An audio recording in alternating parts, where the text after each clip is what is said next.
The following is a presentation of Stewed Productions. This is Mark. And you're listening to InterBrews, Mark. Oh, InterBrews. Sorry. What a way to start. This is Jerry, also known as Big Sexy, and you're listening to InterBrews. This is InterBrews. And my name is Josh Stewart, your host of this podcast with summer intern Haidyn with us as well. You hear the trucks driving by here in the downtown Katy area. And yes, this is InterBrews episode 171. Hey, guys. How's it going? Morning. Morning. Thank you all so much for joining us on a muggy Houston day. Last night I got off work at 11 p.m. and it was still 90 degrees. I've noticed that. Worked here the last 4 summers, and right around the end of July, when I get in my car to leave at night, and it's usually 90 degrees at 9 o'clock. Yeah. Not that I leave at 9 because we're open well past that, but that's kind of the worst case. That's as bad as it gets. 90 degrees at 9 p.m. So probably only like 5 or 6 more weeks of this, right? Right. But hey, 90 at 9 p.m. feels dang good compared to what it is in the middle of the day in the brewery. What's the temperature in there now? We don't know. We don't want a thermometer. We don't want to know what it is. I can judge it on how many times I have to wring out my sweat rag. Yeah, right. Actually, I occasionally, when I'm just looking for something to do, I run out to my car, I grab my digital thermometer, the one I used to use when I was brewing, and I'd set it on the bar, and I've seen 98, 102, as much as 105, inside the brewery at the tap room. Yeah. Do you ever weigh yourself pre-shift and post-shift? No, but I know the water loss is huge. We actually keg Gatorade now. We'll put the powdered Gatorade into a keg through a funnel and then add water, carbonate it up, and we keep 15 gallons of Gatorade kegged at all times. Craft Aid. Yeah, no, that's for us, right? Yes, that's employees only. You need it, though. This is brewing's hard work. I've lost 40-plus pounds in the 2.5 years I've been doing this job, which I never would have thought that drinking more beer would make you lose weight, but it does when you're in this heat. Yeah. Well, God bless you both for sticking it out, because the beer you guys are making it's just fantastic. Thanks, man. Mojito Lime currently in my glass. Same for everybody, Mojito Lime? Mojito Lime, good early day beer, nice, crisp, tart. Hey, it's 5 o'clock somewhere. Yeah. I keep this in my fridge, especially all summer long. It's a great summer beer. I really loved mint IPA. This kind of harkens back to that. Just, you see that No Label label. Mm-hmm. And you see the mint, and you're like, I remember that. And then Mojito Lime. It's a big hit. It's a big hit working the tap room. I mean, that's just really flying out the door. Yeah, it almost makes you wish there was a beach, like right, just real close. It's like it would be the perfect, just, Well, we keep telling them we need a pool in the middle of the parking lot. Knock out all the concrete, put in slap a pool in there. An oasis. It's probably cost efficient to do something like that. You can put your brewing water in there. I don't think our insurance company would go for it. Well, we're halfway there. We have the sprinkler that we put out for the kids every day. Yeah. That's like a big sprinkler? Yes. No, out in the middle of the parking lot. Does the water even hit the ground before it evaporates? Yeah. It keeps the concrete cool. There you go. Do we know what this guy was doing? He was just on your stage doing interpretive dance, it looked like. I think he was measuring. I don't know. Hey, I need a deck built at my house. Maybe I'd catch him before he leaves. Yeah, he does it all by, it's an art to him. Much like y'all's beer production, it's an art and a science. I just looked over there. He looked like he was doing Tai Chi or something. I didn't even see him. I'm looking right at him. I didn't even see him. That's what happens when you get old. So, okay, speaking of, I'm not going to segue from speaking of old, but how long have you guys been with No Label, entrenched? I've been cellaring here for 2.5 years now. Mm-hmm. Started out as a volunteer like most employees here. I'm the cellar man. I do all the cold brewing, yeast management, anything post-hot brew. I take care of the carbonation, transferring the beer, harvesting and pitching yeast, cell counts. It's a fun job. Yeah. You brought up art and science a minute ago, and that's what I don't consider myself very artsy, but I love the science end of beer. Yeah. And it's what excites me when there's something tangible, and my goal is to make certain all our beers are consistent in the same way every time. Yeah, exactly. About 3.5 years for me. Yeah. As a tap room, I actually opened it up February 11th, 2015. Okay. I think there was a law change that happened toward the end of 14 that allowed the craft breweries to start selling their beer across the bar. And we waited, I don't know, 5-6 weeks until early February. We decided to throw open the doors, and we're only open Wednesday, Thursday, Friday. Yeah. Back then, now we've segued into 7 days, but 3.5 years as a on the clock paid employee, and I volunteered maybe a year and a half prior to that. So, like Mark said, it's not a definite shoe-in, but it certainly helped. And I've been coming to the brewery, as has Mark, since we opened the doors in the summer of 2010. Yeah, when it was back across the way. Back when you came on a Saturday once a month and beer was free. 4 free beers. I thought I'd died and gone to heaven. Yeah. Same here. Well, I mean, there was 4 or 5 breweries in Houston, including We were Label number 3. Number 3? Yeah. Jerry, myself, work in the tap room. I get to meet tons of people every day that I work that have never been here or, are passing through town. So I get to, if we're not terribly busy, I get to give them a little history of the brewery. And I tell them, and somebody can correct us if I'm wrong, but we were number 3. You had St. Arnold's, of course, in 94, and then nothing happened until 2008 when Southern Star opened their doors, and then summer of 10 we opened, and then Carbach came shortly thereafter, and now it's progressed to almost 35, 40 breweries, I think. I was... 40 plus within planning. Yeah, I was just looking last night. I came across 3 or 4 last night on Reddit. Reddit's kind of my new thing. I jump on that, it's kind of the underground. Yeah. The Houston Beer Underground. Is that something on the internet? Yeah. Oh, okay. I don't think... You should check it out, because it's like, there's... Facebook is what it is, right? Right. Mostly for pictures for grandparents and of dogs and, and then horrible political debates. Oh, yeah. We've got our guy that participates in that. He's not here today. It's all the, it's kind of a necessary evil, I guess. It's a good way to... You don't have to go to reunions anymore. It kind of killed the reunion. Whoever was doing the... somebody had a big business going with, class reunions, and Facebook just came along and crushed it, because now Yeah, they're homeless now. Yeah. they show up here on Saturdays and they're like, can I volunteer? I need to do craft or something. But yeah, no, Reddit is kind of that underground, who was it? I'll have to pull it up, but there's, I think, 3. Walking Stick is one. They're getting close. What else did I see? I'd have to pick it up, but there's 3 or 4 more getting ready. One down near Sigma, right about a mile from Sigma.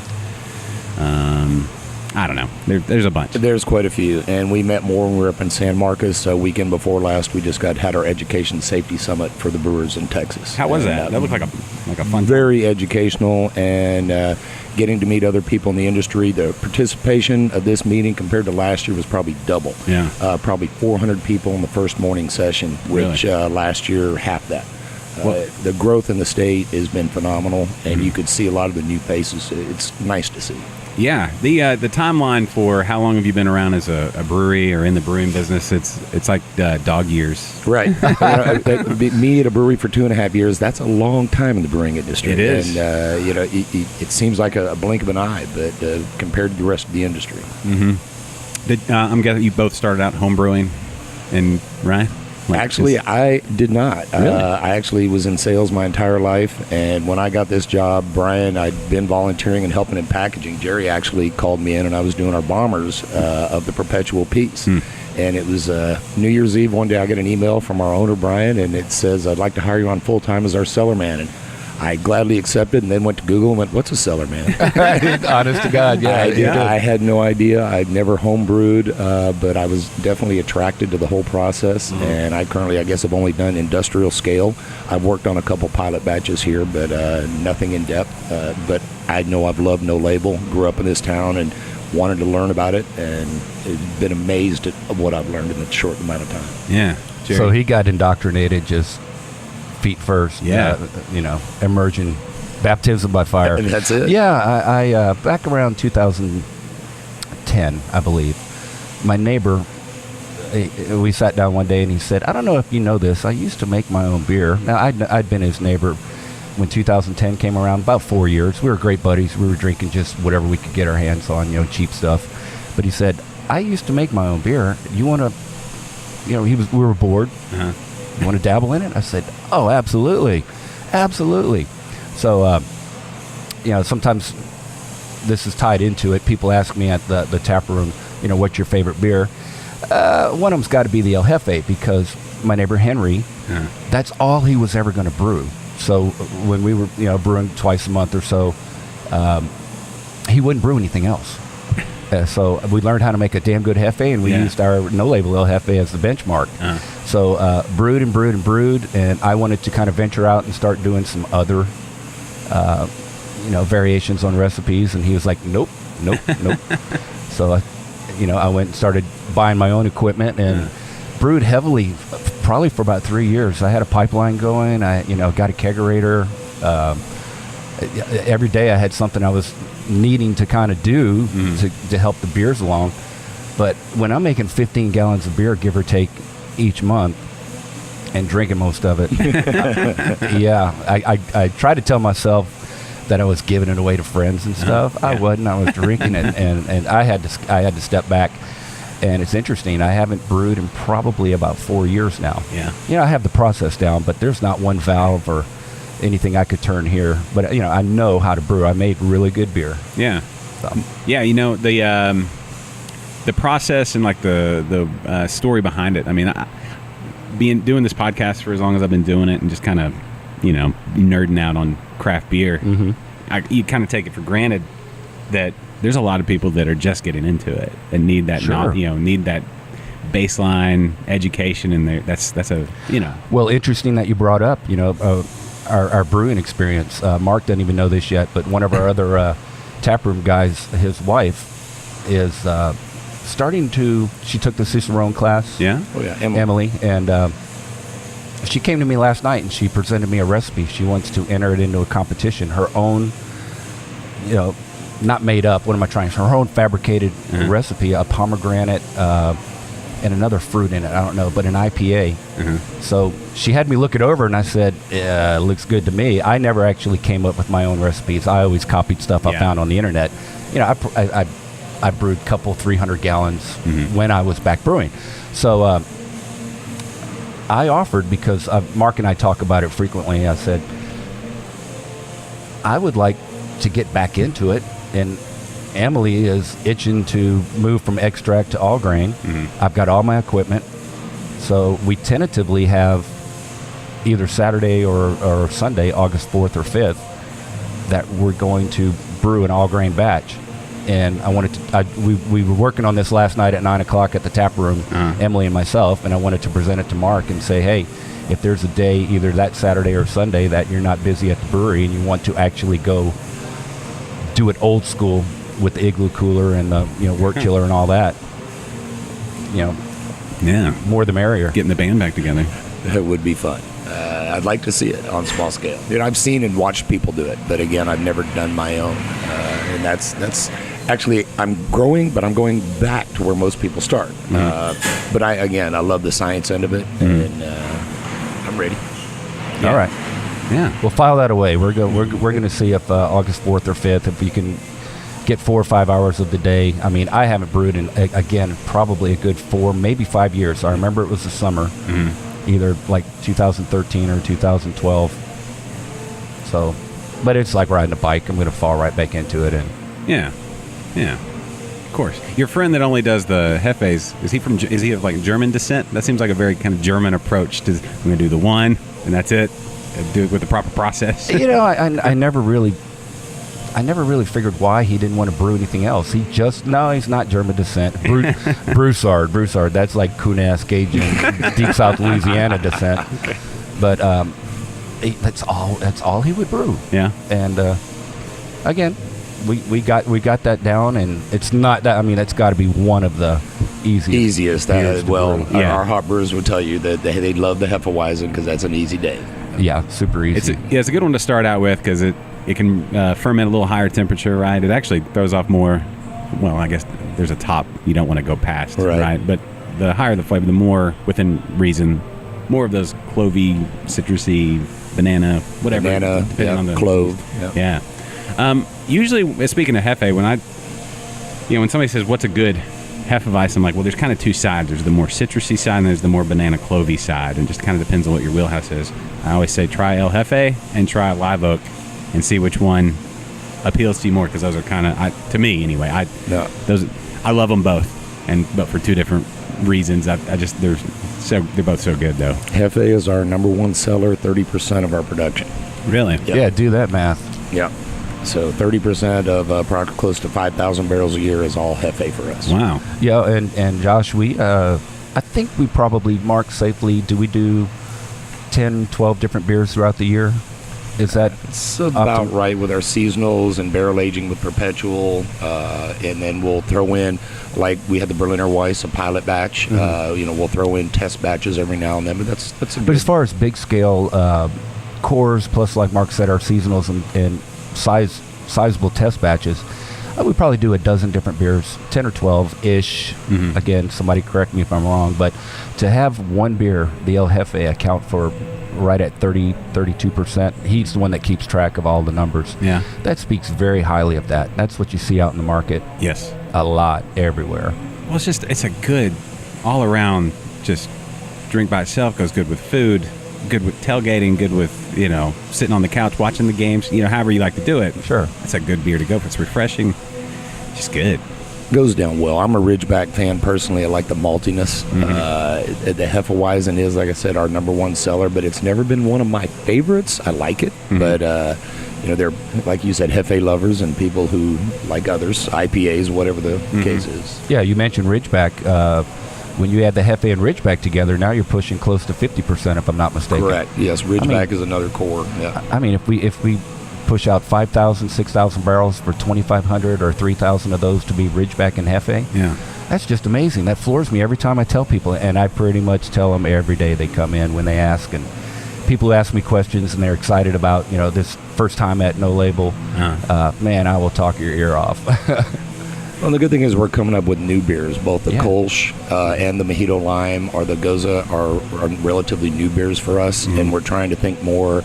We've cut a couple back. Our First Street and our Pale Horse are not in production for distribution, but we'll do small batches for the brewery. We just did First Street. It's on tap right now. Cool. We'll have a batch of Pale Horse coming out here tomorrow, as a matter of fact.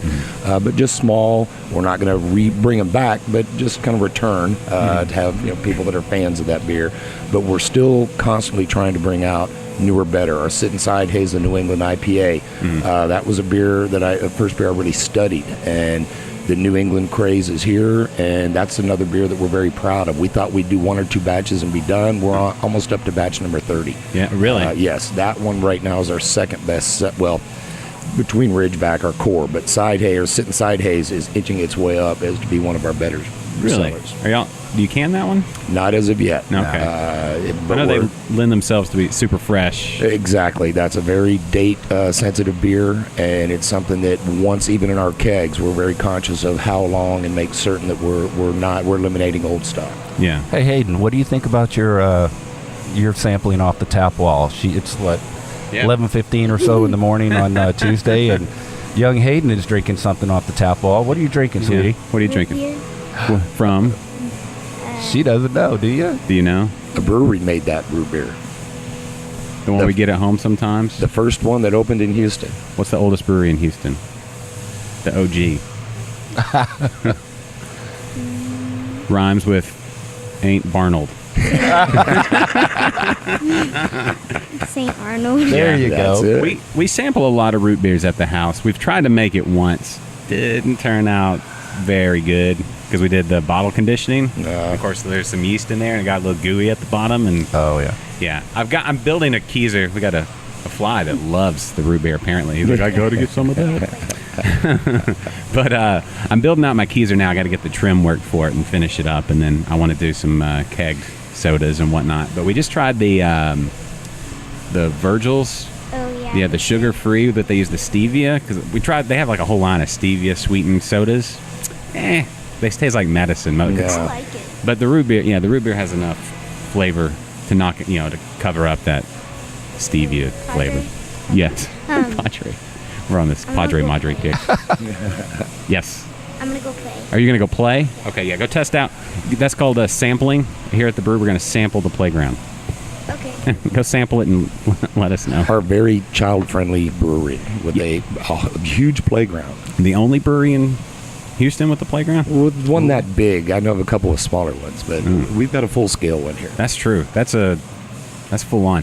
It really, like when you say kid-friendly, this is kid-friendly, family-friendly. Dogs, kids. Your kids have to be on a leash. And have a pooper scooper. You'd be amazed. There are days where the dogs will equal the amount of people in the brewery. Everyone comes out. As long as your dog's a friendly dog, we welcome them. Yeah. Dogs are... This is old school. Like, when you think about, like, back in the day in Germany, that's what they would do. Like, after church on Sunday, the doors would open. You could walk across the commons area and go over to the pub or the brewery or whatever, and people just sat at big long tables and got to know their neighbors and, that kind of stuff. It's what feels good about even in the beginning of No Label. This is a town I went to school in and graduated from Katy High School. I won't say when. It's been a while. But, I was here when they dried rice in these silos. And to now see what's happening with the just bringing everyone together. The feel, I think I've got it on one of my pages, making beer is hard work. The reward is drinking it and meeting the people drinking it with you. Yeah. Yeah. No, okay, so speak to Katy. You guys are both, Katyites? How do you, Katians? Katy persons? Yeah, I don't know what you, Katy. I don't know. You would think you lived here your entire I know. life. It's like Katy person. Yeah. I've been here 20, 25 years or so in Katy. Yeah. So, but I don't know. Yeah, Katyites. Let's go with that. I don't know, Cyprus. Like, I just say Cyprissians, but I don't know if that's... It sounds cool. Try, if you can say it after, after each beer, can you say Cyprissian? If you can say it right, then you can have another beer. Speak to the vibe of kind of the No Label, because when I think of No Label and Katy, they're synonymous. It's like the vibe is just laid back and cool and family friendly. And did you sample? That was quick. She got on that slide and saw it was 110 degrees. And said, did your legs stick? It's not that. It's not. The sun's not baking it yet. All good? Just decided to come back and where the cool kids were? Sliding is fun, but when you're by yourself, right? Not as fun. You need to take a break, Josh. Go get a dog for her. We've got two at the house. Yeah, she needs one up here. Yeah, we should. No, our dogs they're not real good on the leash. That's why we leave them at home. Great dogs on the couch. Don't put a leash on. They go nuts. It's like, I don't know what's...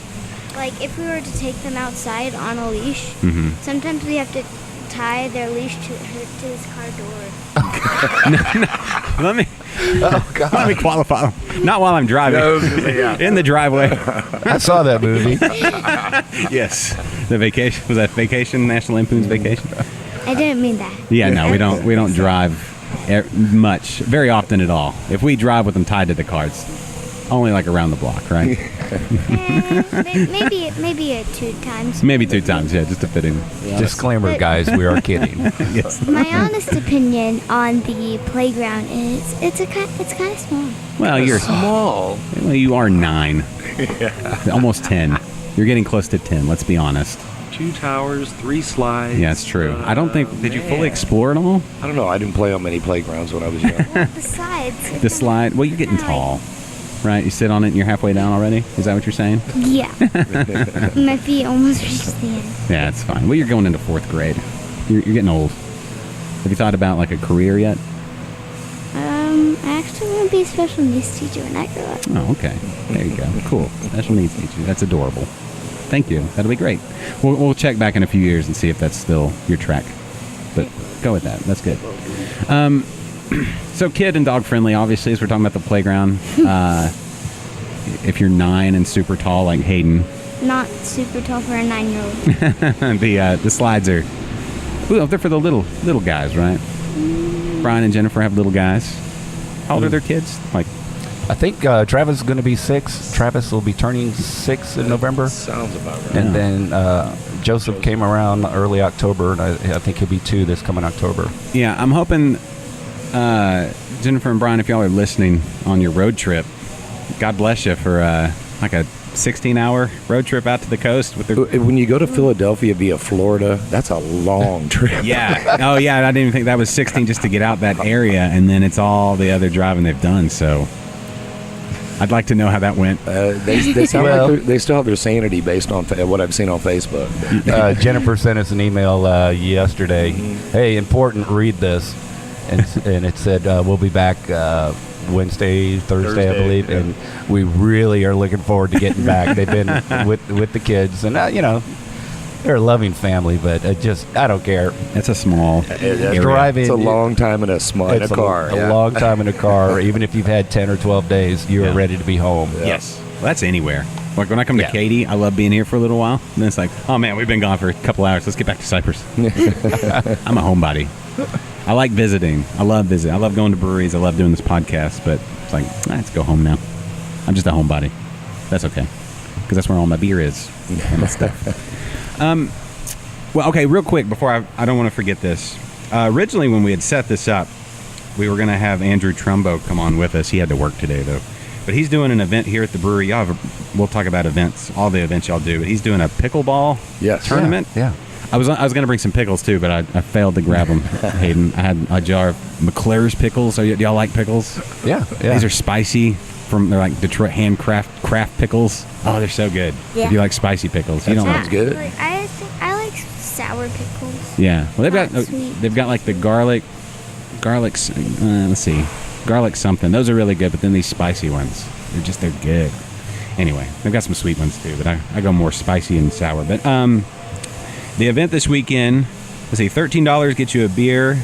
And 3 hours worth of playing y'all play pickleball? I used to play when I was a kid. Our neighbors actually had a court, and I've not heard of pickleball again till it came back to No Label just a month or two ago. And I'm like, pickleball's still around? I can't believe it. And they came out. Matter of fact, one of the head brewers from Running Walker plays all the time. Really? He came out and played.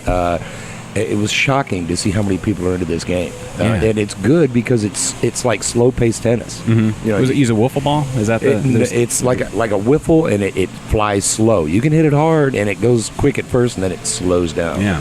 Yes. Have you ever played pickleball? No, I'm about to ask what it is. Okay, so it's like tennis, so low net, right? As opposed to like volleyball with the high net. Yeah. Okay, and you use big wooden paddles, big flat wooden paddles, and you have like a wiffle ball type plastic ball. And you hit it back and forth, and it can't bounce, right? It does bounce. Oh, it does bounce. Yeah, it can bounce, and it will bounce on the concrete. And I think you're allowed one bounce between. I haven't played in years, but watching the other day, I think I might have to take this up again. Yeah. I'm tempted. Jerry, you going to pickleball it up? No. No, not until December rolls around. These guys are still doing it. Where do they set up? Out here? Right out here in the parking lot. They have three courses, 3 nets, or courts. Yeah, I remember playing back in 6th grade. We would have the gym, sectioned off during PE and stuff. So I remember playing. It's been a long time, but pickleball's fun. So let's see, $13 gets you a beer and 3 hours worth of playing pickleball. Let's see, anybody from beginners to advanced players are encouraged to come, as well as kids. Haidyn, kids can come play pickleball. $7 for them to play. Paddles are free to use for anyone. Oh, it'd be raffle prizes. There's prizes? There are raffle prizes. Your ears perked up. And the first person to check in, register the day of the event, gets a free beer on Andrew and Company. Let's see, I don't have the name. They have an actual name. It escapes me now. But check the Facebook page. It's an event on the No Label. You have a lot of events out here, band. And the turnout has been good for the pickleball. I was shocked. I'm thinking, we had a lot of people that one day. I'd guess 40 people probably playing pickleball. Yep. Yeah. Well, a lot of events. Yeah. Well, brewery sports. Oh, wait. This Saturday, our other event, at I think 10:30 in the morning, goat yoga. Jerry's already signed up. Have you? Wait, but I've heard that people under the age of, I think, 12 can't do goat yoga. It's because the goats are bigger than you. That could No, be. they're tiny. No, they did goat yoga at Murdoch's. I don't know if y'all been to Murdoch's Outlet. Get out if you're in Cypress, like if you go to the Outlet Mall or something. Just drive on down Mushkey to Murdoch's. It's an old house that they built into a restaurant. They handcraft all their sauces and their handmade, their house-made sausage and sauces and just all kinds. It's really good. It's really good. It is. They got great food, and they do goat yoga burgers are out in the really backyard. good. Yeah, the burgers are good. So plug to Murdoch's, and they have No Label on tap a lot. I believe We like that. Yeah. But yeah, they had the goat yoga. Cute little goats. No, not a... They have a couple. I'm going to be early just a while. I'm curious to see what this is all about. I just don't see I don't know, people doing it. Goat yoga. Goats, well, the goats are cute. They've got little baby goats all the way up to the larger goats, which still are they're mini goats. Well, I did read the class. 15 minutes of the time is for just petting the goats. So Yeah. it's not all yoga. It's therapeutic, right? Who wants to do just yoga? Just yoga is so like 5 years ago. Now you got to be doing, you either have to be sweating with hot yoga or beer yoga at a brewery or goat yoga or a combination of beer goat yoga. Can you make a beer with goats? Hey. Goat's milk or something, like a goat milk stout. Is there a difference in lactose from like goat's milk versus regular lactose? I don't know. You may be onto something there, Josh. You may be onto something. Goat milk stout. I don't know. I'm sure we'll get some. We'll get samples this coming Saturday. Just take the stout and put this is milking a goat. That's sign language for milking a goat. I don't know, but sorry, yeah, that look. But yeah, events out here. Like I was gonna say, brewery sports, pickleball. I guess you could put in there now. It's established. Cornhole. Yes. Darts. What else? Jenga. Jenga's big. Giant Jenga. And we have our foosball table in there, too. Oh, nice. Y'all, Foosball's been popular if we could just keep track of all the balls. They keep disappearing. they get launched? Uh-oh. Are you getting brewery business happening right here on the podcast? Uh-oh. Mark looks dejected. Yeah, we were supposed to have a fresh pitch of yeast today, but apparently didn't get shipped in time. So I'm going to have to now harvest yeast for the beer we're brewing today. That I thought I'd have a nice laid-back day, but oh well. This is how it happens in this industry. What are y'all brewing today? We're doing a batch of Ridgeback, Okay, it smelled really good. which is good. The Cali yeast we have plenty of and very readily available. But it just means I'm going to have an extra 30 minutes of lab time and all the other fun stuff. But it's how it happens here, and it's what makes it fun. You never know what's going to happen from one day to the next. How Prizes. Yes, always surprises. It's brewing is a living, breathing process and thing, right? Even the yeast is actual, living, and you have to try to wrangle it. You can't really master it. You just kind of have to. My goal is to not have stalls in fermentation, and by doing the cell count and viability and calculating the exact weight of the pitch, you can hopefully prevent that. And I've only had 2 stalls so far this year, which I feel pretty good about. That we don't want to over pitch, but we also don't want the beer to not take off. So now, when you're doing Ridgeback, the brew size, like the batch size, how big is that? it varies. We do either a single, double, or triple, which is at 22 to 23 barrels per brew. So if we're filling a 60-barrel fermenter, we'll do a triple and put in approximately 66 barrels. When we're filling a 15, we can get actually 17 barrels in the tank. Okay. And our 30s around 34. So we can do, for instance, on the 30, we would do 2 17s, and that gets us right around 34. But typically, we're doing about 23 barrels per brew. Okay. So when you're doing a triple batch, how long of a brew day is that? That's one brewer coming in early, Taylor or Grant, and then they will start out, do a brew and a half at, say, 6, 7 in the morning. Then the second brewer will come in the afternoon around 2 to 3, and they might be here until 8 to 9. So it's a long day, 5 to 6 hours per brew. Goodness. Makes a lot of good beer, though. Yes. Totally worth it. Totally worth it. It's nice, and just last week we had every tank 100% full. We're doing partial batches now on some that we're ramping back up, and it feels good. Yeah. How often do y'all brew per week? Is it? We brew typically, it's 3 times one week, 4 times the next week. We have 7 fermenting vessels, so we're on a 2-week brewing or fermentation cycle. So we can brew into 3 tanks 1 week. Those are ready in 2, so we're brewing 3 times again 2 weeks later. Okay. So 4-3, 4-3. Wow. Did you follow that? Yeah, I think. Well, it's recorded. I'll go back and write that down. What is the footprint for distribution as far as I know obviously all around the Houston area. Houston's our main market, but we're all over the state of Texas. Our strawberry blonde that we made 2 years ago got us into every HEB in the state of Texas. Oh wow! And now we are currently with Silver Eagle here in Houston, which we have high hopes on this, that it's going to get us into venues we've never been to, reliant other places. Yeah, we already saw that when the rodeo came this past spring. Yeah. Yeah, it brought a tear to my eye when I saw us in one of their little carts where they were serving the Hefe. It makes sense. I don't know why, like, venues like Rodeo, and Texans and, Astros, and, like, I don't know, you would think they'd get it, but I guess they're just so focused on what they're doing. It's like, let somebody else take care of the beer. Yep. And so, but I think they'll get it once they see it. I think it's one of those things where it's like, people love this beer. We got to get more of that. Because, if I'm at the rodeo and I'm watching a concert or, whatever, looking at cows or whatever, I want a good beer. Yep. Speaking of rodeo, I've heard at the Houston Rodeo Zoo, I can't remember,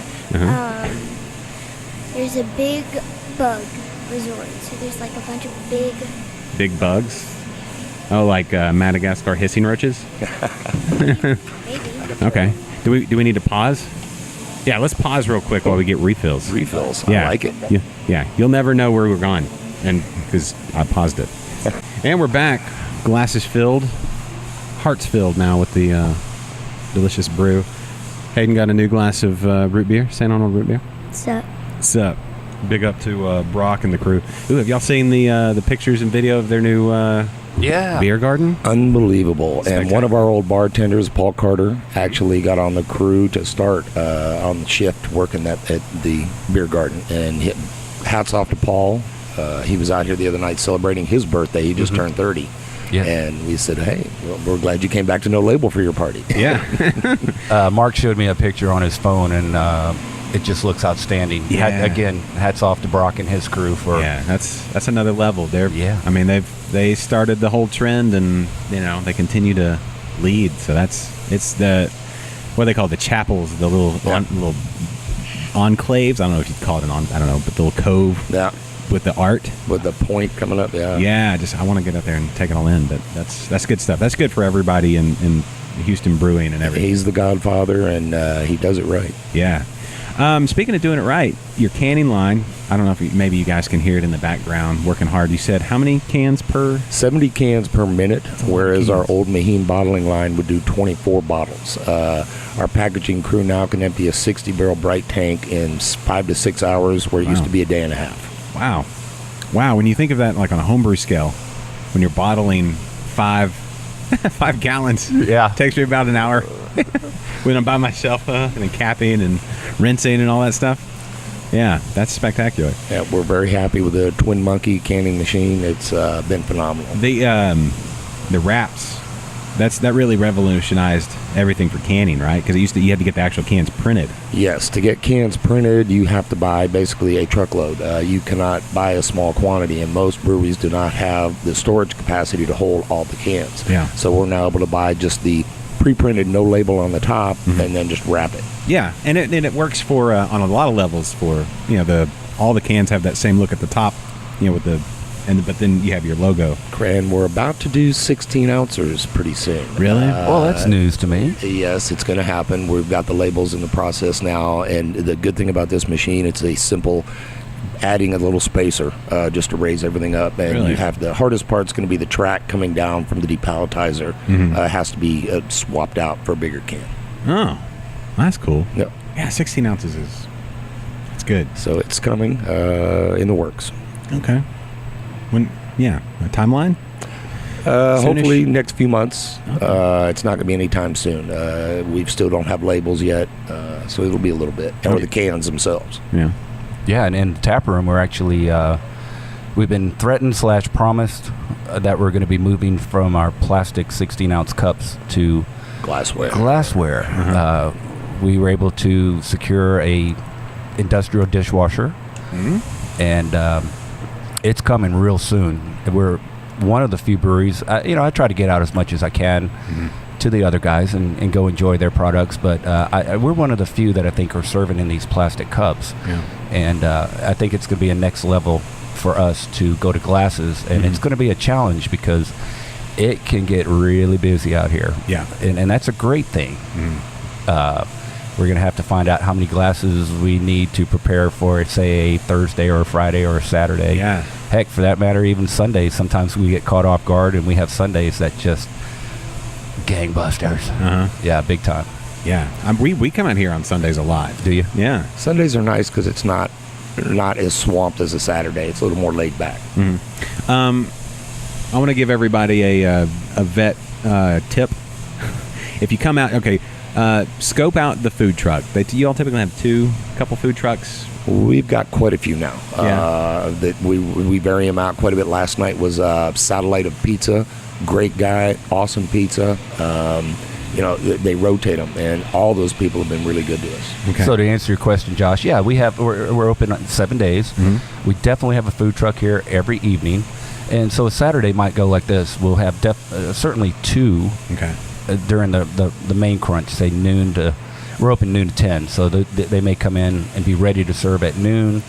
They'll peel off at 3:15, and another truck will come in and finish out the night. Sometimes they stock up really well, and one of the trucks will stay for the whole evening, and they roll out of here.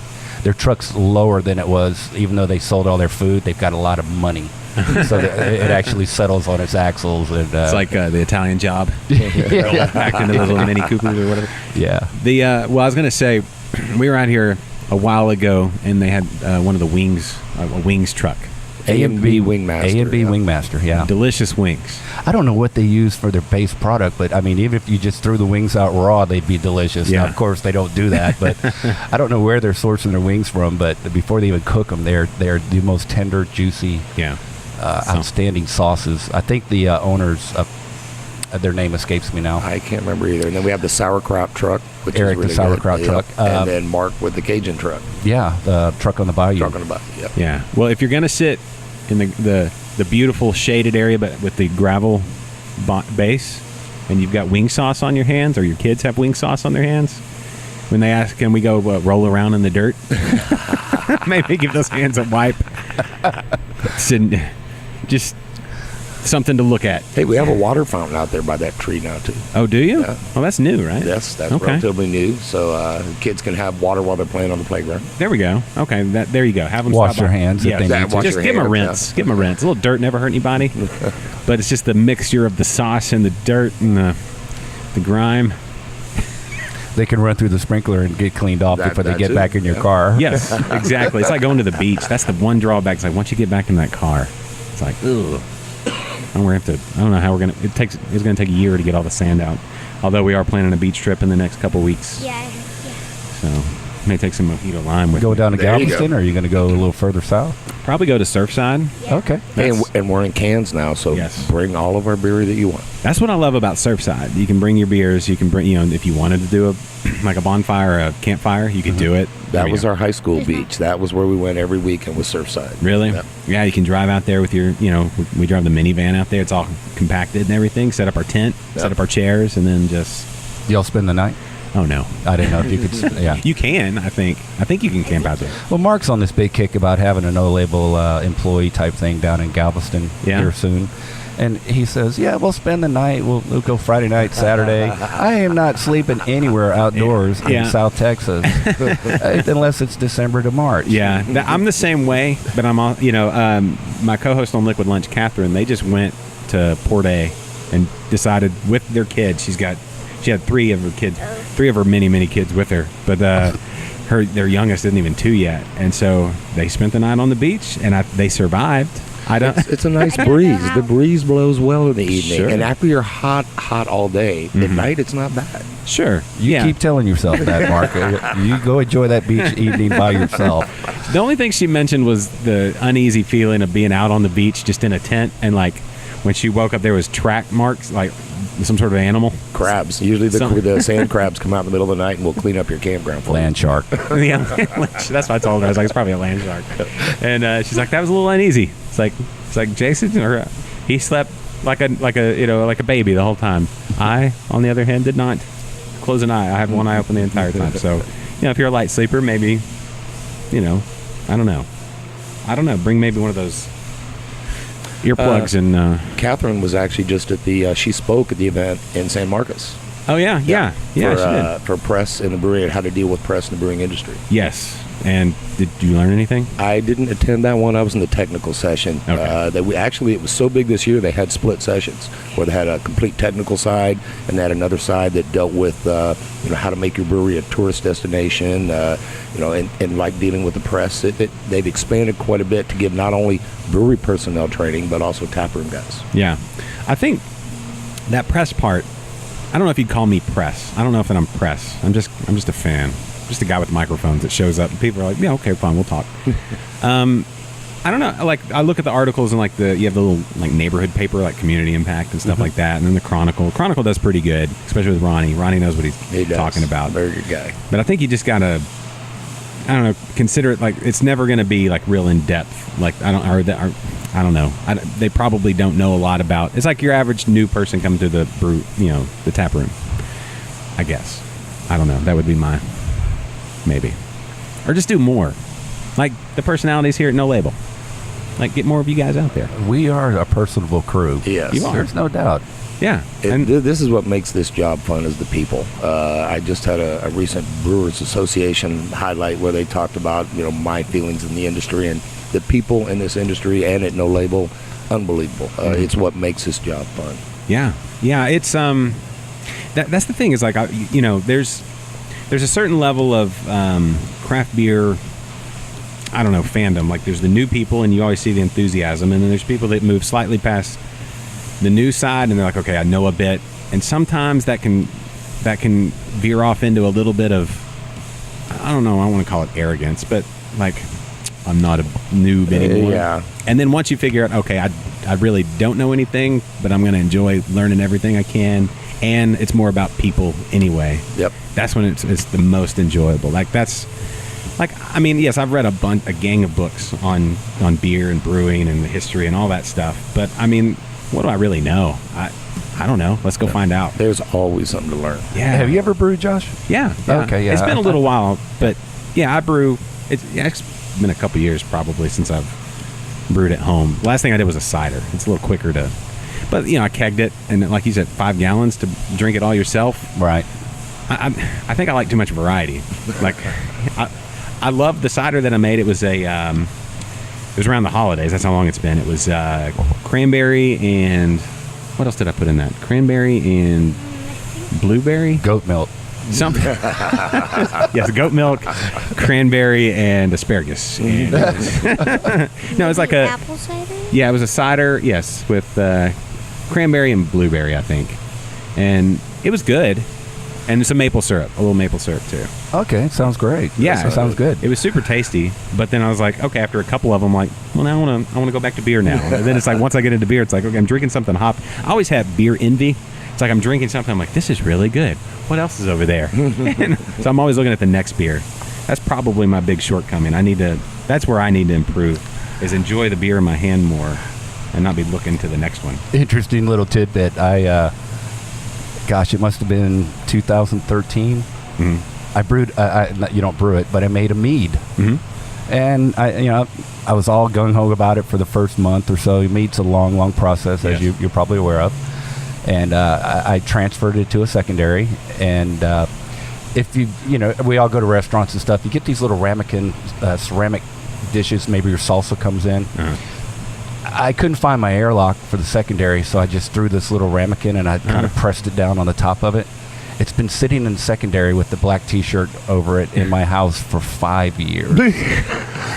Last time I haven't sampled it in 3 years. Uh-huh. And when I last sampled it, gosh, I took my readings and it was 14-15% alcohol. It was bitter as all get out. And I actually went and bought some type of juices at HEB. I don't remember what I got. Of course, I've thrown them out. Uh-huh. I intended to bottle it and cut it and make it a little bit more palatable with some fruitiness to it, because it was just a dry, incredibly high alcohol burn mead. Yeah. But it's still sitting in my house after 5 years with the little a ramekin ceramic or whatever that is, hard plastic cup. It's not even, I don't know what it tastes like at this point. Yeah, meads are funny because it's like allegedly, I've not been around one. I've got one, a gallon, that's been there a couple of years too. I think my airlock's dry now. So you're like in the same boat I am. Yeah, it's like, because so I brewed, made, mixed. I don't know what you. Yeah, I don't know. Meaded. Yeah, I meated it. Yeah. I meaded up some mead, and I had more than a gallon. I had those little gallon jugs, and so I put another in a 32-ounce crowler, a small crowler, or not a growler, one of those little small growlers. And I tried that one, and it tasted real nail polishy, like I don't know, probably too early. Kind of sounds like what mine tasted like last time I tried it. Yeah, so I've talked to mead makers, and they've said just let it age. It's like, okay, I mean, it can't hurt. It's not it's up on top of the china cabinet, and my wife's pretty short, so she can't see it, so it doesn't bother. I'm sure if she knew it was up there. Can. You can see it? Okay, so maybe she does, and she's just really loving or humors me. You and I in the same boat. thought Out it of was sight, out of something- mind. I thought it was some kind of decoration or something. It looks nice. It's a nice color with that glass, and I've got some fruit wine up there, too, like a... what is that? It's like a cherry wine or something like that. I don't know if that's still good, though. No, it was strawberry. No, what is it? I think it's strawberry. Is it? No, I think it's the cherry. I don't know. See, I don't even know now. It's just I up think there. it's strawberry. Is it? I made some strawberry wine, and when James, but this is back when James was Texas Homebrewers, still at Texas Homebrewers. Yeah. At the old store. Yeah. So however long ago that was. But that one was pretty good. I don't know. Fruit wines, I don't know. I think they go pretty quick. I don't think you have to let them age forever. But it was pretty good. He walked me through that one, though. And then I did it on my own. Probably not so much. But you ever done fruit wine? I have not. Cherries did good. Blackberries do really good. They taste like regular wine. Strawberries were pretty good. Melons, not so good. I don't know. Like they went funky. I tried honeydew. Ugh, that one was bad. It tastes like rotten honeydew is what it tasted like. Oh, bring us some. Yeah. I don't think I'll do that. I'm sure there's a way to do it because it's that little purple book with the recipes in it. I don't know if y'all seen that. You can do like carrot wine, Oh my. and onion wine. They have onion wine. Okay, now you're really you're going way off. If somebody brought you a bottle, though, you'd try it? Oh, of Try course. it, yeah. Exactly. Right. Try anything Yeah. once. Yeah, it's like, will it kill me? Probably not. All right, No. let's try it. Yeah, I don't know. But, I mean, that stuff's fun. That's kind of what I grabbed, because I didn't have time to brew. I would just, okay, let me throw something in here to see if it'll ferment. And of course, it does. So, I don't know. Y'all like ciders? Oh yeah. Yeah? We have cider on tap now on our guest tap pretty much nonstop now. Who do y'all have currently? Houston Cider Company. Okay. Yeah, cherry cider. And these guys, they've done a good job. They just Yeah, hats recently- off to those they guys. just added 260 barrel tanks to Oh, wow. to improve their volume. Okay. Yeah, we need to We get went a few weeks without because they completely sold out and they're having trouble keeping up with demand for their Really? Houston Cider Company. And we just blew through 3 slims Yep. of Stella Artois just because of the ease to get it through Silver Eagle, and it was a hit. Yeah. I mean, that stuff just, they gobble it up here. Yeah. I mean, we like to have a variety because there's always going to be somebody in your group or party that is not, maybe just that day, they're not in a beer mood. So we have cider. We'd like to have mead. We haven't had mead in a couple weeks. It's been a while. Yeah. Been a while. I don't know why. Abel, he's in charge of placing our orders. Do y'all do full strength meads or do y'all do like the draft meads? We do draft Draft, meads. right. We had Carbonated. Yeah. We actually had somebody come. Out of Dallas. Well, Meridian. more recently, it was Black Ferry. I believe they're down outside of Lake Jackson. Okay. And he brought us samples of mead. They were like 12 to 19%. Yeah. Whoa. And then when he started, okay, do you guys maybe want to get a keg of it and bring, a slim keg? I think I did the math. It's about 640 ounces, give or take, whatever 5 gallons times 128 is. And he said, we asked, okay, give us a tentative price. And he said, well, it's about $1 an ounce. So I went, oh my gosh, that's $600+ for a slim keg. That means I got to sell it for $2 an ounce. So here's your 12-ounce glass of mead at my brewery. It's $24. Thank you very much. That's a hard sell. Yeah, that's a hard sell. We told him that. I mean, your stuff is absolutely delicious. Black Ferry, a relatively new meadery. But we can't carry that, guys. Yeah, maybe sell. Can you sell it by the bottle? Could you sell somebody else's packaged? We can, yes. Our neighbors up north, B52, will sell others. We're currently keeping most of ours. But what we do on our guest taps, try to accent what we're maybe don't have or haven't brewed. Currently, we have no stouts because it's not cold. Yeah. We do those later in the year. So we might bring in a porter or a stout just to accent or fill any gaps we might have. We don't have a double IPA on, and just Right. Yesterday or Sunday, I'm not sure what day, we tapped the Citremendous Great from Heights. Great Heights. Yeah. And for a relatively slow Monday yesterday when I worked, I must have sold 10 or 12 of those, on a relatively slow night. Yeah.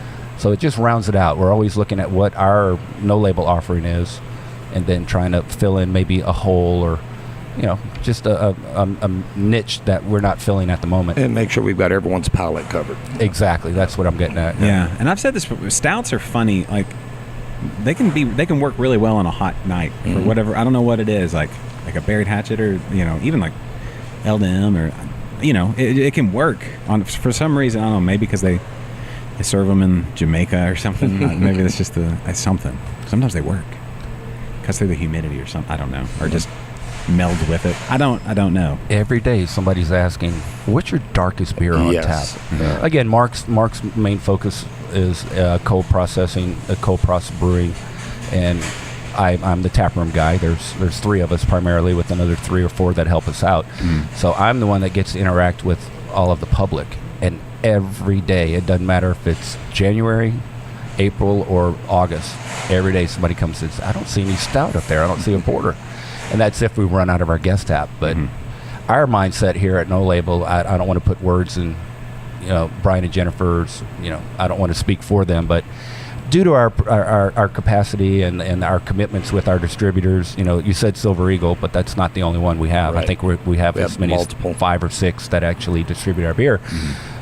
When you start looking at tank space and how long they're tied up and our commitments to these folks that are buying our beer and putting it out in the market, we just don't have room for stout until it's Stout. what we consider stout season. Yeah. And that's just the way it's going to be. Yeah.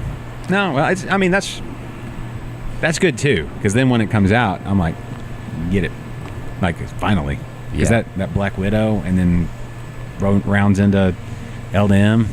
LDM's really The Black Widow got retired. Did it? It did get retired. That dark wheat, that was a good beer. Now, there are some rumors about it maybe coming back. Maybe. It might be kind of like the Pale Horse in the First Street. These are beers that if we've got a 15-barrel tank, we got a little space, And a little time. We'll bring it in for the tap It room. ages really well. Yes. I mean, really, like surprising. Like I don't know what was the ABV on it, like It was 6-ish? 5 and change, I think. Yeah. That might have toned it down a little Yeah, bit. 5.8, if I remember correctly. But you're in the ballpark. Yeah, it just like I had some that I stuck back there for like a year and came back. I was like, it was really good after a year. I didn't care for that beer in the beginning, but it's one that as I cellared it and tasted it while it's aging, you taste the fluctuation from wort and sweet down to the beer. I learned to appreciate it, and that became one of my favorites. And Yeah. I still have a few bottles left at home. That's good. What's your address? We'll leave here and go right there. You had some. Gosh, how old are those bottles? I wonder. They're up there along with my boomstick, and I've still got the Suburban Funk. Keep your Bomber. boomstick out of it. Yeah. I don't want to hear about your boomstick. Our old coffee beer. That'd be a good one to bring back. Yeah. Yeah. You guys have had a lot of beers that like talked about Min IPA, Pale Horse. What else did you say had been retired? Well, Black Widow, obviously. Don Jalapeno has Don. been retired Oh. to Jerry's chagrin. He is not happy. I am so sad. Yeah, Don that here? Jalapeno is gone. But we did our huge batch of What the Hatch this year. That just finished up. That'll be hitting stores here in the next week, too, I believe. It'll be on tap here on Friday. Yeah. Today's the 24th. 28th. 28th. 28th will be on tap at No Label, and Wednesday we'll be releasing the Pale Horse. All the hatch chilies roasted by Brian, our Arroyo. owner, personally. Really? Consistency. So they were all smoked the same way. Yep. Took him like 3-4 days to do Yes. it. Really? Two grills sitting out right in the front of the brewery. How many pounds of Hatch chilies? Oh, I heard like 1,700 pounds of hatch chilies or It was something. 3 pallets, if I remember. I don't know the poundage, but it was Like up a there. dump truck full of Hatch Yeah. chilies. And what a lot of people don't realize is that the hatch chilies that we have to use, a lot of this is based on distributor and, to be honest with the HEB's request, because they want to have all that stuff out early August or so. Again, I might be off slightly on my dates, but anybody goes into an HEB sometime in August, you start seeing hatch chili on Yep. every end cap. So hatch chili harvest season, when we first did it, 2 or 3 years ago. Yep. I had to look it up on the Googles. The harvest season's like the end of August till 3 weeks into September. It's a very short 21, 28 day tops harvest. So I just said that they're not even harvesting the 2018 crop until the end of August, and we brewed it in July. So we're actually using flash frozen. I know that sounds bad, but that's the only way you can get them from last year. So they chop them all up. They probably spray some type of deionized water or something, I'm guessing. And then they freeze them in little 5-pound bags. They come 10 to a box. It's 50 pounds per box. We got 1,700 or so pounds according to Taylor. So they're last year. And you don't actually have a whole, like a jalapeno pepper. When we used to do jalapeno beer, those were fresh peppers chopped up. Again, fresh versus frozen. I'm not saying there's one better than the other, but you just have to go with last year's crop. Yeah. And when you open them up after you've let them thaw out, they're like a soupy, runny. So you try to smoke them, quote, as best you can, but they're more sautéed and. But you can get the smoke. Yeah, absolutely. The smoke flavor in this beer this year is almost, I'd say, perfect. You get just a slight hint in the beginning, and then it fades. But it came out good. You take all of the logs that you're throwing on your fire, and you soak them in water for as long as you can. Once you throw a wet log on that fire, it smokes like we couldn't even see each other in the brewery. It was drifting through there like that. There was the whole, between the smoking and the actual brewing, I'm tired of smelling hatch peppers.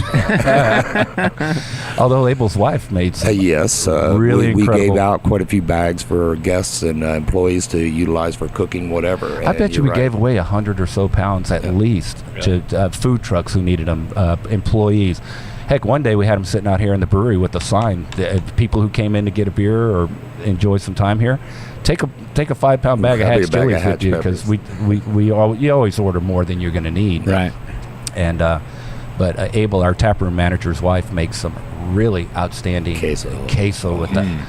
Oh, I mean, I'm a queso fan, but oh my gosh. They all kept eating it before I had a chance, because I'd be in the brewery and she had to bring me my own little bowl.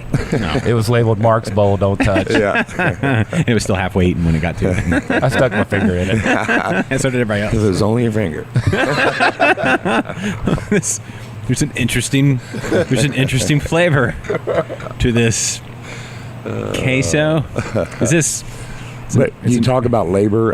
When we did the Don Jalapeno, we actually had to have volunteers help us cut jalapenos, and that is like a multi-day process of just cutting the tops and cutting jalapenos.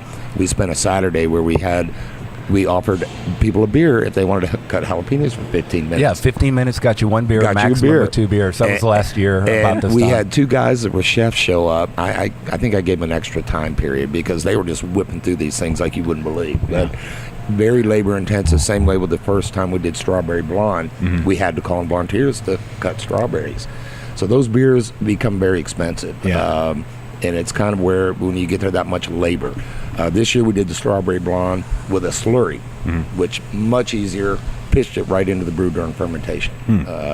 So we're trying to find easier ways of doing some of these. Yeah. You got to hope that the jalapeno chopping season doesn't coincide with allergy season, so people are wiping their eyes. We make them wear gloves. They have to sign a waiver.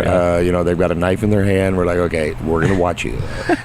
Yeah, and you mentioned labor costs, and then you kept saying volunteers. Volunteers, they're free. Right, they are, but we have to use them because it gets to the point where we don't have enough employees to do the labor that's involved with whatever the jalapenos. And they're fun beers, so it'd be a shame to not.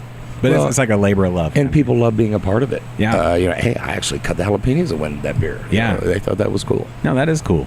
I had an idea. What was the base style what is the base style for the hatch? That actually, the hatch is, I believe, the Pale Horse base, if I remember correctly. Okay. I believe you're correct. Yeah. Okay, same hopping rate and everything? Yep. But just with hatch. Maybe a tweak here or there, but the hatch chili and the jalapeno, again, jalapeno's been discontinued. They kind of followed each other very close in as far as brew date and release date. So, and the other issue, and those were done together because once you get pepper beer in your lines, we just the other day swapped out all our canning lines. We stripped every plastic line out and replace them because you will have residual pepper. We'll do the same thing in the tap room once we go through all the hatch chili. And keep the hatch only tapped on one tap. Yep. Okay. So And that, it doesn't. We want everybody to have it out in the market, but they're also very aware at, say, the Alamo Draft House, and I'm just throwing out the first thing that comes to mind. Once you run a pretty heavily peppered beer through that line, you can clean it as much as you want, but you're better off just changing it out. And so they don't. It doesn't do as well in half barrels and slims out in the market as we'd like. I don't know if that's the main reason, but we're trying to work with people. And I was going to throw out the idea of Don Jalapeno's first cousin, Juan Habanero. Is that I don't know. Hey, there was Don Gusano. Yeah, I've got a sticker on the back of my car. Don Jalapeno aged in a mezcal barrel. Don Gusano. Yeah. Anyway, we keep talking about beers that are no longer produced. I know. I'm getting sad because you go to our No Label website and you look at all the staff that works here, and you see me. That's the first thing I say is jalapeno beer. I've never been that passionate about any single beer, and the fact that I was enjoying it even before I was an employee here. And I'm the complete opposite. Pepper beers to me are just like, cellaring it, and you're tasting the wort when it's not fermented yet. You can almost get the hiccups. It's still hot.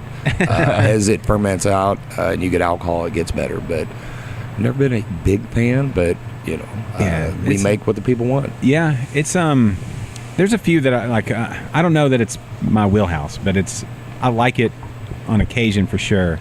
And some of those super peppers like habaneros and even like ghost peppers, they're real fruity. Oh, yeah. So you can anything you could put fruit in, like that has like fruity like hop type varieties. I think those work really, really well. But yeah, I liked a good Don Jalapeno. Just to remind me that you can put jalapenos in a beer. Yes. I like that a lot. All right. Well, I don't want to take up too much of your time today. Y'all good? Chat for. Oh, we're good. Yeah. Dang good time. Got a beer in us. Yeah. Okay. We're good. Well, yeah. Let's finish up here. There's no reason to wrap it up now. Do you like jalapenos, Haidyn? No, not so much.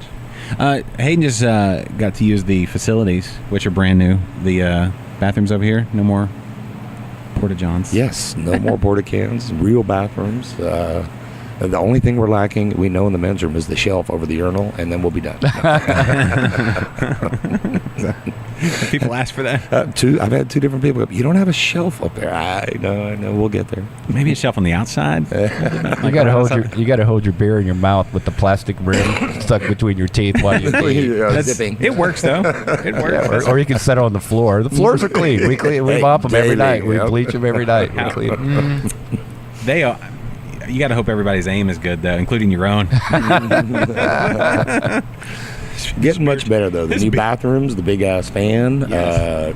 But we hope to have some sort of climate control here in the next year.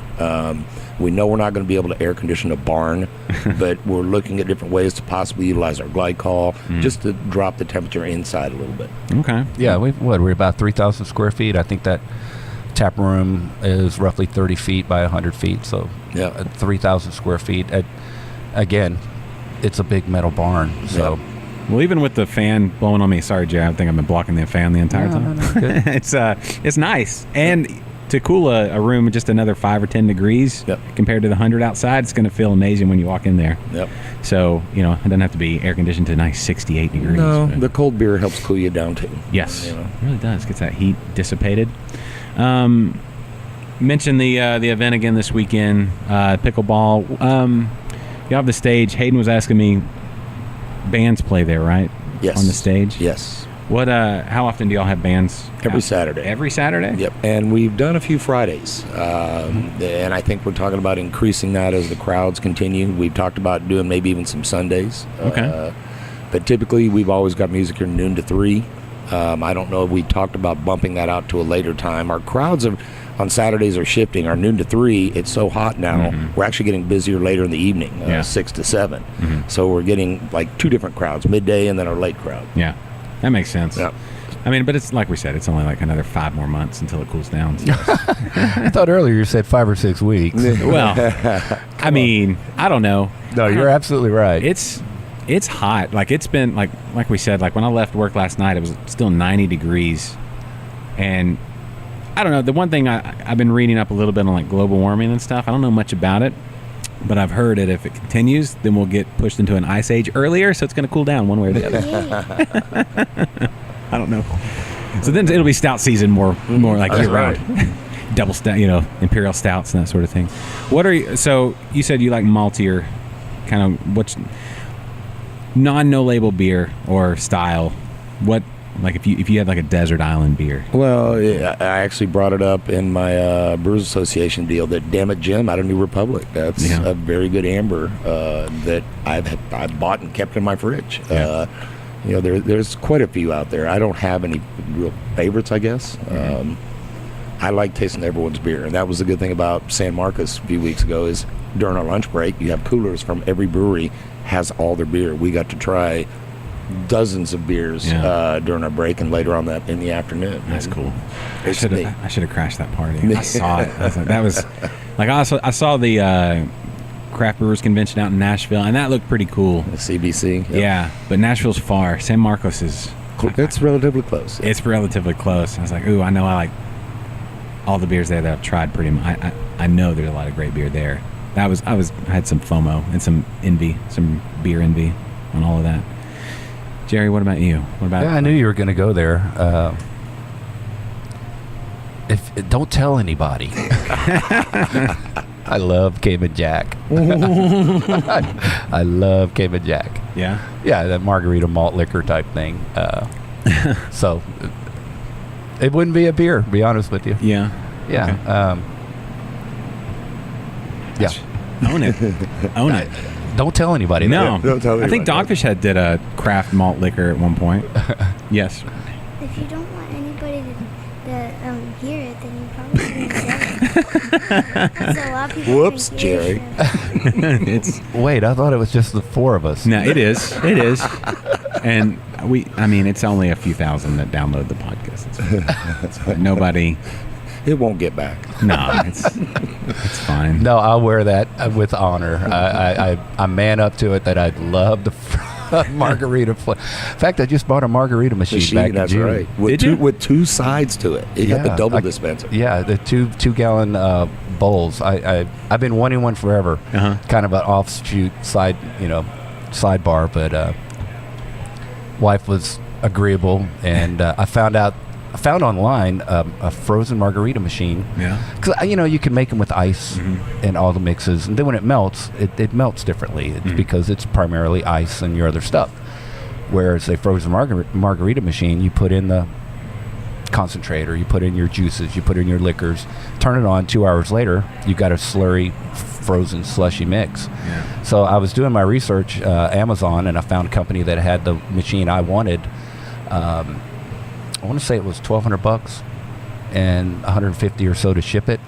Well, I started researching a little bit further and found out that supplier is here in the Houston area. Really? Did a little more digging and found out they're right here in downtown Brookshire, and I live out here in west side of Katy. Really? That's right there. 12-mile drive down the street. It would be awful if you didn't go. Yeah, Margarita Girl. And they, I was doing this all through emails and stuff. They said, well, we'll run you, for our local customers, we'll run you an outstanding special. Again, it was $1,200 on Amazon plus $150 to ship it, prime or not. They said, bring us $1,000 cash and you can have it. Nice. So yeah, I'm just strawberry daiquiri, frozen margarita, Fireball. You're just waiting on another hurricane to come around. You'll be good to go. I have a generator to run it. Yes. If need be. I can still be making margaritas. Everybody's like, we're going to Jerry's. That's our. Who needs air conditioning? We got the margarita machine. Exactly. The pool will be nice for a few days until the pump doesn't run because we've no electricity. Then it starts turning green with all the bodies that the oils and stuff. Okay, so when you're making your margarita, what do you use for? Do you use a certain mix, or do you put your own stuff together? Well, yeah. Again, I bought it like June the 2nd, and here it is, July 24th. So I've only had it 6 or 7 weeks, but I've actually fired it up 4 times. Yeah.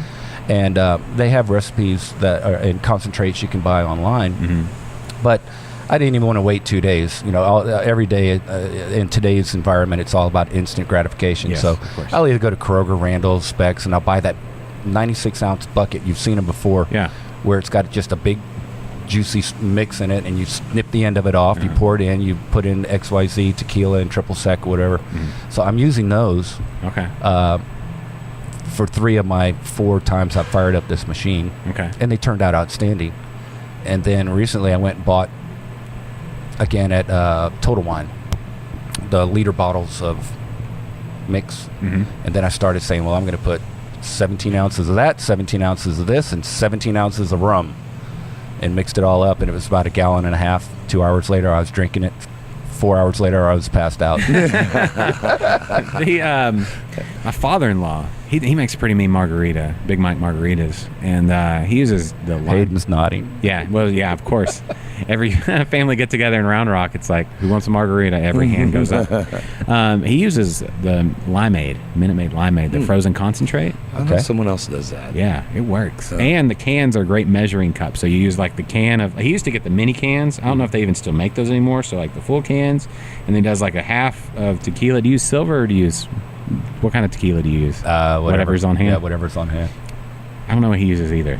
Whatever it tastes, it works. And he does like half tequila and then a quarter triple sec and another quarter of Grand Marnier. Oh, yeah. Yeah, and they're good. That does sound good. Like I usually have to say no because I'm like, I'll drink all of them. I have to check myself. I'm like, because I'm too conditioned for beer, and so I drink pretty fast. Yep. Then he hands me a margarita. I'm still in beer mode, and first ice headache, right? I can relate. And then it's like, what happened? And the next day, I'm like, that was never again until tomorrow. Oh, hey, going back to beer, let me turn the tables on you. Your island beer, you're stranded on an island. What beer are you going to bring? Mark said he's going to take some Damn It Jim.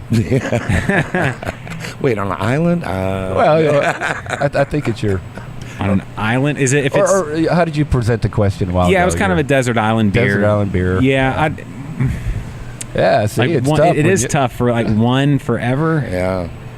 Gosh, I don't know. I mean, the beer that got me into craft beer was the St. Arnold Texas Wheat, but it was discontinued. Mm-hmm. But now it's back out in Icon Gold, and I've got a bunch of it. I don't know how long it's going to last. That would be a good one. I'd forgotten how good it was. I was like, when I got it, I was like, it's not going to be as good as it was as I remember. It was good, and it was good. It's as good. It's as good. I don't know if you guys liked that one back in the day, but it was, for me, it was just like, well, that works. I mean, we'll call it the Texas Wheat, the St. Arnold's. Yeah, if I can get them to deliver it out to my desert, like that's the thing is like, are they going to keep delivering fresh beer out to you on your desert island, and why can't they just give you a lift back to the mainland? It's not part of the deal. Yes, Haidyn. What root beer would you take with you out to a desert island? That's not what I'm going to say. But what time are we ending the show? Oh, are you hungry for lunch? No. Are we boring? Are we boring? We're old farts. We're old guys. Well, when the conversation has run its course, that's how it works. You've been on enough of these, you know. There's a certain part of the conversation that runs its course, and you just know. People listening, they know. But I'm getting kind of hot. You're getting hot? Well, come stand over here by the fan. Become a fan of the fan. Turn you down. Take your headphones off. Kids these we days. can put her in the walk-in.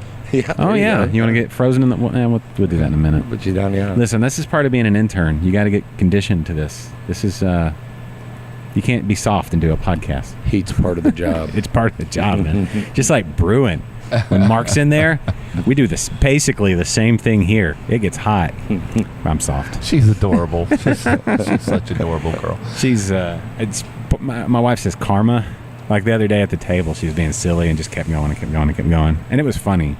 But she's like, you did that, didn't you? I was like, yes, that was me every time. So it comes back around. So it's been a lot of fun having her with me. I think this is the 4th or 5th podcast that she's come help on. Yeah, hopefully That's you get cool. to the 6th. Yes. Well, we got another few weeks before school starts. Yep. Yeah, so we'll see. I don't know what I've got coming up as far as podcasts. This one was kind of scheduled last minute, so it's one of those things. We had to work on our Liquid Lunch 100th episode. We just hit that. I saw that on Twitter congrats. yesterday. Yeah, that was fun. Out at Bailison, that was a big time. So I'm just trying to stay on top of it. I really enjoy doing them, but if I stop to smell the roses too long, it's like, I should have had 3 more scheduled right now. So, and there's so many breweries I got to get out to see and people to talk to. We're glad you came out.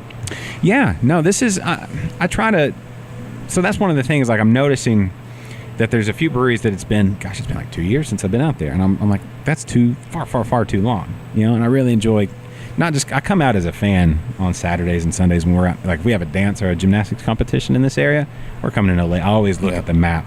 Like in the fall, we'll be traveling a lot for gymnastics. So I've already. Well, we're going to be 10 minutes away. Yeah, we'll be. Oh, and my wife's like, "There's no way there's a brewery there." I'm like, "Oh, actually, there's two. Which one would you like?" As long as there's a double IPA or something hoppy, I married a hophead. I didn't even know it. Hey, that's nice. Yeah. Are y'all's? What do y'all? Your significant others? Do they? Family members? Are they into beers? Yeah, I'm blessed. My wife. Jerry has a very cool wife. Yeah. Yeah. Her beer here is the Hefe that when she comes through the door, I know that's what she's going to drink. But she is a huge fan of Saloon Door. Saloon Door does a cream ale of a vanilla cream ale. Yep. Down there off of NASA, and they call it Katy Corner. Yeah. I keep telling Abel I need to get it here. Yeah, she wants us marking me to brew one. Yeah, me and Jared talk about doing a pilot brew. A cream ale. Yeah. We've never done one here. That might be a good desert. Well, yeah, we've done a No Label, but Mark and I have never brewed together. Yes. Old school. I'm talking about igloo cooler, no pumps. Pick up that 5-gallon bucket and dump it into that one. You know, for old guys, you're 55. 55. Yeah, yes. 53. We're the old farts at No Label. But we're not the oldest. No, John Anderson. Yes. He's longest employee and oldest guy here. Yeah, back there on the canning line. Yes, he's back there. Yeah, John does everything at No Label. You know, you name it, John's done it. I think every time I've done a podcast here or with somebody from No Label, we've always mentioned John, but I don't know that John's ever slowed down enough to sit down on the mic more than like to say, "Hey," and then he's out. So, John's good people. He is very good. So the whole crew out here, I really enjoy coming out here. It's like the people, the atmosphere. Like the atmosphere would not be what it is without you guys. You're exactly right. Jerry is what made me fall in love with No Label before I was an employee. I've been coming, like he said, since the beginning, and I've always loved No Label. But when I started, I was selling steel here in Katy, and every Wednesday, 5 o'clock, I was here to sit and BS with Jerry at the bar. Yeah. And that was my Wednesday, and I look forward to him. And I did too. hanging out with Jerry is part of what makes this so cool. Well, when y'all aren't here, what are y'all doing? Are y'all ever? When not am I here? not here? I've been accused of. Do you have a home? I'm just raising the kids and taking care of household stuff. I've got a list of projects that I will never ever get to. Yeah. And trying to relax in my air-conditioned home, you know.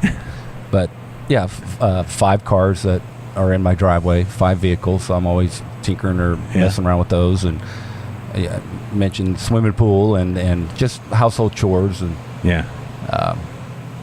But I love movies. Yeah. Wife and I, every weekend we go to movies. Anything you'd recommend lately? We were thinking we may be going out to a movie this weekend. Maybe. I've already forgotten what I saw last. It's been 8 days. Okay. No, nothing comes to mind. Okay. Mostly in my off time, I do, well, kind of what I love our guild meetings every month, being able to see other breweries. Me and Jerry on days off have gone to Eureka Heights. We'll go check out other places. Yeah. I love visiting the other breweries, getting the feel, you know, and I, of course, you compare everything to where you work, and it's amazing how many places have a very similar feel. Yeah.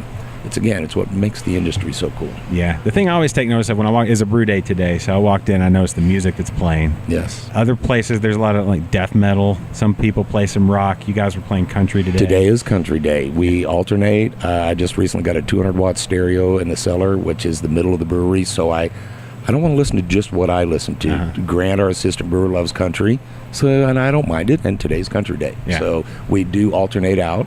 You will hear metal sometimes, especially if Scott's in the tap room. It will definitely be metal. I wonder, there should be some study done. I don't know who would do it, and I don't know how you would do it, but the music played versus like IBUs in the beer or the final gravity. Okay, you say that. I saw a post not too long ago with John Holler at Holler Brewing beer, and I cannot remember the song, but it was like Katy Perry-esque. I'm like, you brew beer to that music? His blog. If you don't keep up with him on social media, John is a great guy. Yeah, he's doing some good His stuff. blogs are very informative, and he's on top of it. Yeah, looking at like the 3-tier system, which apparently both parties want to abolish the mandatory. Craftpack.org is doing an amazing thing, and for those out there that haven't donated, please go to craftpack.org.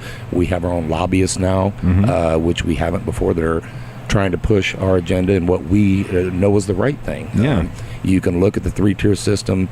I compare it to almost like mafia. I hate to say that, but it's there. We're the only state left in the whole USA that a brewery cannot sell beer to go. Yeah. Now, how is that right? That's a shame. As a brew pub, of course you can. We can, and we had but- to switch from a brewery to a brew pub. Yeah. But now our production is limited to 10,000 barrels. Oh, so what does that? What does it serve? Other than the distributor? Right.